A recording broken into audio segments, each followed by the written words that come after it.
On my 29th birthday, I made my mom cry for two reasons. First, my birthday happened to fall on graduation day from my master's program, so my mom was super proud about that. Second reason she cried was because she saw my first house that I ever bought, which was in New York City. You probably are thinking that she was crying because she was so proud of me, but that is not why she was crying. See, my first house was a three-family house that needed to be redone completely. I got a super great deal on it because it needed some work. There was so much work that needed to be done, I couldn't use a regular loan. I had to use a renovation loan to be able to get this house. And my parents live about 5 hours away from where this house is, which is New York City. And so they saw it several months later when they came for my graduation.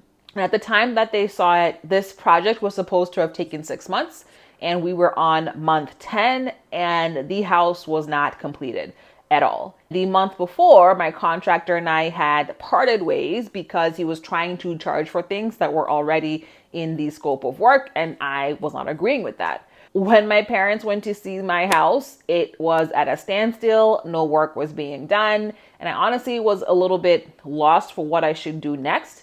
And my mom later told me that she cried that night because she thought that I wasn't going to be able to finish the job and I was going to lose this house. When I bought this house, I was a city employee. I was making $48,000 a year. So literally every single penny that I had was scraped together to get this house. Last month, I turned 39. So it's been a while, and I'm happy to report that I still have that house. I did finish that renovation project about a year later. It was tough, but I learned a ton from taking on that big project and getting it done.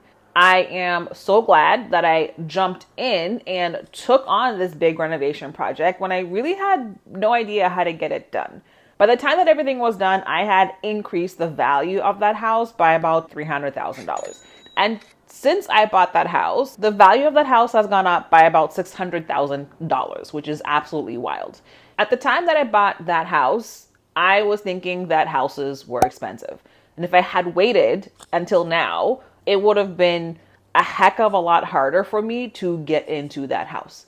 Taking imperfect action and buying that house that needed work led me to learn a ton about renovations. Taking imperfect action and applying for that mortgage, even though I was only making $48,000 a year, helped me get comfortable with applying for mortgages. Taking that imperfect action and buying that house allowed me the flexibility in my budget to not have to worry about my rent because the tenants were now paying for my entire living expenses. Taking that imperfect action of buying that first house allows me the flexibility to not have to worry about a boss because that house allowed me to pay for my next house, which allowed me to walk away from a six-figure corporate job. That imperfect action also helped my mom trust me a little bit more. Now when I come at her with a seemingly crazy idea, she's not as stressed that I'm not going to be able to get it done. So if you are watching this because you want to buy your first house, but you are having doubts because you think it's too expensive or the interest rates are high or you don't know where to start, I'm here to tell you that there are tons of resources on the internet to help you to figure out exactly what to do. When I bought my first house, I had no idea how to buy a house, let alone how to get a loan to fix it and also to find a contractor to fix it for me. The best way for you to learn is to go ahead and get it done.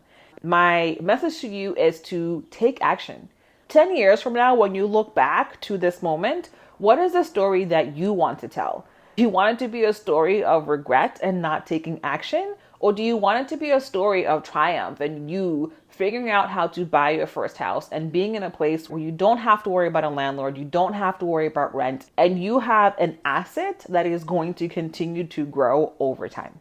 If you want support and a step-by-step blueprint on how to buy a multi-family house specifically that you plan to live in, then check the link in the description and the comments for my course and coaching bundle, Cash Flow Accelerator, which is for single income, multi-family, first-time homebuyers who want to turn their first house into income.